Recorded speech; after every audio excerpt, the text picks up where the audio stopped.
At the March 9th, 2021 meeting, I asked To the council.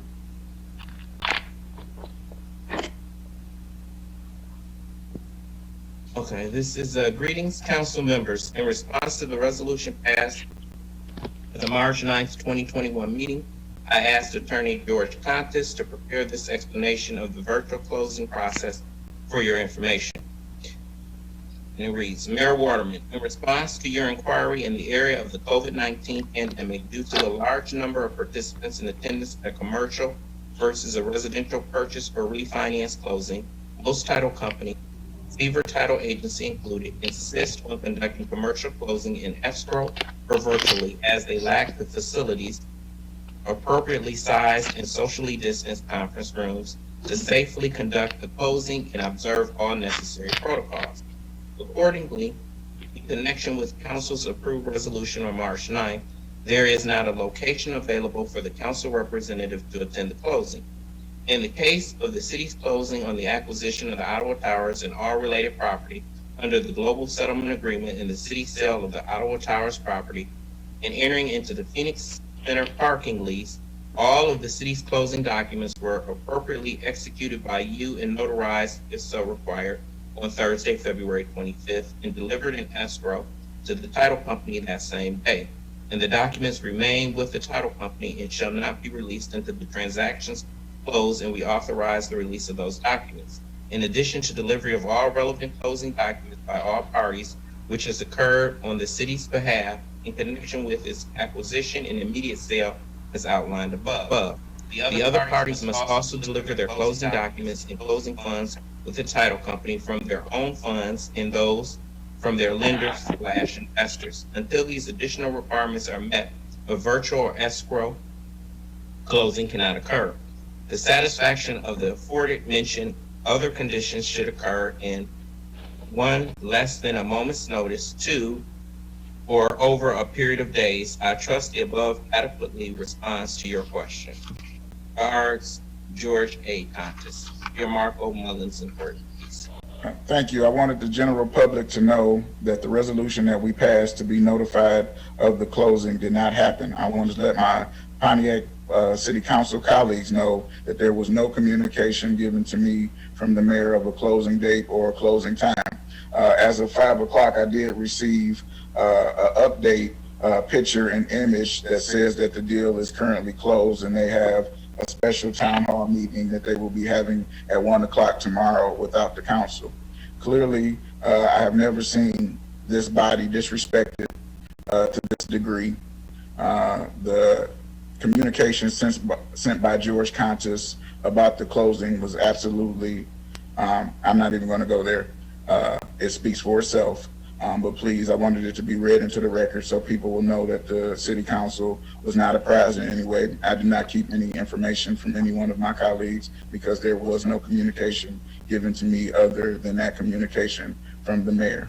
And so the reason that I asked that these agenda items be removed is because they have truly boxed the city council out of this process, and they continue to do it and then hide behind the fact that they want to handle city business. There's no bigger city business than the Phoenix Center, and the city council was not kept abreast.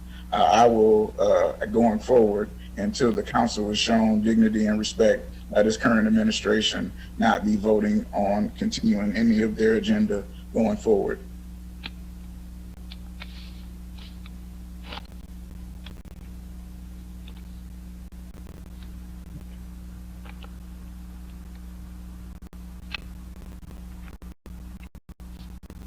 Mayor. So just wanted them to know. We can't hear you. We couldn't hear you. You went out. Mr. President, for some back reason now. you are talking. So yeah, For some reason you were conveniently cut off. You were cut off. yes, it's okay. I'll restate it. I have not had any communication from the mayor other than that email that was sent last week. Clearly, there is a press release on the city's website that says that they will have a special town hall meeting in regard to the Phoenix Center where the council was not notified. I have not held back any information from any of my colleagues. I was not invited to nor notified about any meeting, even though we passed a resolution last week to say that we needed 48 hours notice. We were given no notice, and even after the deal was done, I was getting texts all morning that the deal was closed. I didn't get any communication from the mayor until I was sent the picture from the city's website. Going forward, as Councilman Kermit will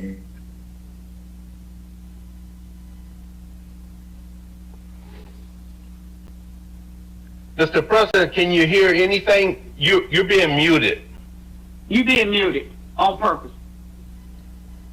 Mr. President, you are muted. I'm going to now open up the public hearing. Ms. Phillips. Mr. President, if you Yes, go would, ahead. can you Go hear ahead, me? Councilman. Yes, go ahead. I think it's only fair to allow me to speak as well on this, because I'm pretty key. And I'm going to call Go Nick. ahead. I'll open it up to all my colleagues. Go ahead, Councilwoman Miller. Yes, this needs to be opened up. This is a travesty for the city of Punta. This is a travesty. And you know, one day I'm going to look back on this deal, and I'm going to thank God I was not part of it. That I was one of the 4 people that voted for this stuff. But let me tell you something. You're talking about total disrespect of a body of government. We don't even know citizens when the closing was done. I looked at something on my phone maybe 20 minutes before the meeting started that it's been closed. There is not, and I can only speak for myself. Councilwoman Gloria Miller had no knowledge of none of this. This was a backdoor deal done. I'm putting it out there because I'm true to my citizens. And they're going to come back to bite us in the butt with this 100-year deal. Imagine that. 100 years. That means that everybody on the earth will be here when this is about to end. There's a lot of issues wrong with this. And I think, you can hold me accountable, but I think this mayor needs to be held accountable. I think this is the worst deal the city has ever done. This is worse than the Superdome. Because you would think that the 4 people voted for it, they could have been there. And actually, I'm just going to put it out there. For the 4 that voted for it, they don't feel insulted. Because in that email that the clerk read, he told us that we're not even welcome. You can't be there. And even if it's virtual, you can't be there. Ask yourself, why should we be there? What are they hiding? Why can't we be at the closing for one of the biggest property in the city of Pontiac? I'm glad to say, Mr. President, that I can go out here and campaign and say, you know what? I wasn't part of this stuff. This administration needs to be investigated, allegedly investigated. We need to, Mr. President, we need to do that forensic audit. We need to bring things out. It's time. Because I'm not going down for a lot of things that's going on in this. And Gianmarco, they should have been ashamed to put that stuff on the letterhead. Telling this body of government that you can't even attend the closing. Not one person. He didn't even use one of the 4 they had to vote for today. Total disrespect. Total. I'm just absolutely, you President, I'm not hitting anything for this. It's time for this council to get their own agenda. We're going to have some agenda items, but guess what? We're going to start bringing out. And the first one I want to bring to the citizens out there is the dog ordinance. I've been trying to get this mayor to do a dog ordinance because she doesn't like me. She holds grudges. And this is not about Councilwoman Miller. This is about, I had a dog, the same dog that I've been talking about for the longest in my subdivision, got my neighbors 2 days ago and almost killed him in the hospital. And we got other complaints in my district with this in the last 2 days. People calling me about the dog issue. We need an animal control person in the city. It don't have to be a dog. It could be a snake. It could be a deer. We need every city has a local, a person that you could call for your animals. These are things that are important to you. I work for you. I have no bone in this. I only work for you. But right now, this administration is not working for you. It's all smoke and mirrors. All smoke and mirrors. And I'm going to get out here. I'm going to tell what I know. I'm going to show you what I know. This is not jokes. This is not angry woman. This is facts. I can't take it anymore. I will not let you be done this way. I have never, in all the years I've seen a council, with many mayors that have sat down and council me, this had happened to us, that this body didn't even know when they closed. We just found out 15 minutes before the meeting started. And they're laughing at us behind our back. I'm going to start telling it. I'm going to tell it like it is. For the ones that know me, know that you may not like me in certain things, but I'm going to show you the truth. And it's time out for this mayor doing what she's doing to us. It's time out. Please, honey, please respond. You always have. Thank you, Mr. President. All right, Councilwoman Sharansky. Yes, I would like to say that I am distressed that the council wasn't notified, and I find it very concerning that at least one council person could not have been allowed to participate telephonically, electronically, in some way. I'm not sure why President Kermit Williams was not notified of this fact. I think you could have done us the courtesy of telling us when you were closing. Thank you. Mr. Okay. President? Pro Tem Carter. Thank you, Mr. President. I just want to let everyone know that, no, I am shocked and I am appalled. But at the same time, I tried to reach out to my colleagues within the last 2 weeks that the Kids landfill was also included in the parking agreement. And because of discovery and because of a lawsuit, I was able to realize what actually happened. The Kids landfill was also included. The Collier landfill that I asked last week about the host agreement was also included with a 25-year host agreement within the Glenwood Plaza agreement that was also voted on. It was not a separate item. It was included that the Glenwood people, the Pharmaco or Rubicon, whatever you want to call them by their alias name, also has a 25-year for the waste management of the Collier landfill. At the same time, I just want to let everyone know that Murphy Park was also included in this agreement. Because of what I raised before, the conversation came up last week. We had a 4-hour discussion, and Mayor, you and your attorney are being very silent about what you agreed on. The Kidders landfill was also as a giveaway. The Collier landfill was also a giveaway for 25 years. The Murphy Park was also a giveaway that nobody is talking about. Thank you, Mr. President.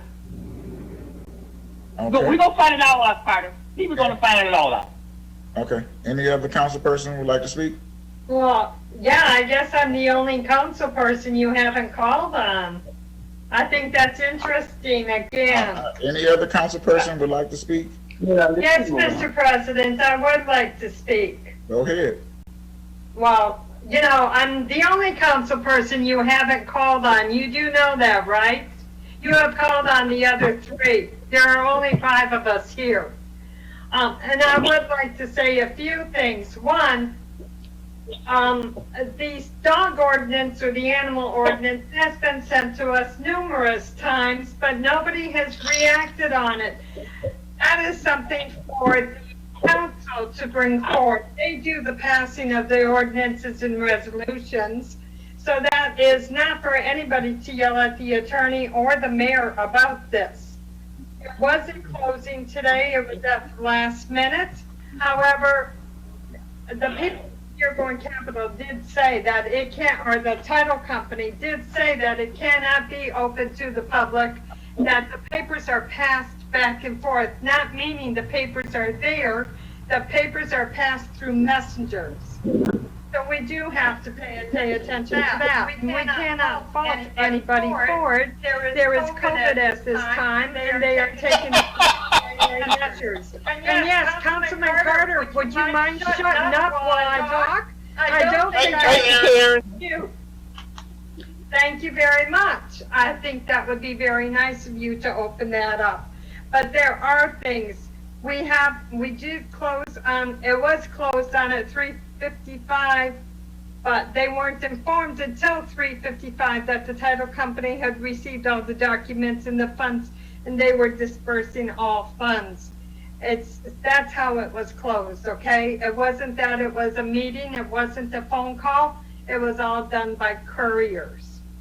Okay, so, you know, we have a council pro tem who's married to the state rep, and I think it's pretty bad considering we have what we have with COVID out here, and he wants to laugh that they are taking measures that the CDC has required, and he thinks it's a joke. I am totally appalled by this entire group of council people here. You put off what we need to do for DPW for the betterment of the citizens, but you think all is well. Thank you very much. Thank you, Councilwoman Petula. I would love to see the information that you got on the time of the closing because nobody else was given that information. So I was just given the text message when you all spoke so nastily. So who gave you the text message? None of your business. Exactly. Thank you. You're disclosing things, and this is the problem with the disrespect to the general counsel. We as the This is the legislative problem that we body- get from the council who thinks he knows everything and he should be entitled to everything. As the body of the council who duly voted, When you speak that nastily, it's going to happen. so like I said, again, I was interrupted twice by Councilwoman Petula, who's the only council person not to sign the code of ethics, and that's the reason behind it. The next outburst. Wait a second, Carter, you didn't say a word to Carter. So, exactly, excuse me, thank you, I muted him. You didn't And say- I've muted you, thank you. Again, your constant outburst, and I have the floor. Carter about running. Thank you. I will run this meeting as I see fit. Thank you very much for your concern and diligence. Again, as I said, Mr. we're going President, to open up the public hearing. We're going turn to around open and up tell the public- Carter to respect We're going people. to open the public hearing. As I said, I will not be interrupted by you, Councilwoman Petula, again. Thank you very much for your due diligence. Again, the disrespect to this city council has been noted, and I wanted the public to know in general, as we've gone here, these private text messages and doing things clandestinely is not the way that cities operate in transparency. So I'm going to open up the public hearing now. I'm going to turn it over to Ms. Phillips to talk about the item, which is item number 3, and then we'll move on. So, excuse me, Mr. You just need to state the time that the public hearing is open. Well, she's going to give the description first, and then we'll open the public. Okay. Yep.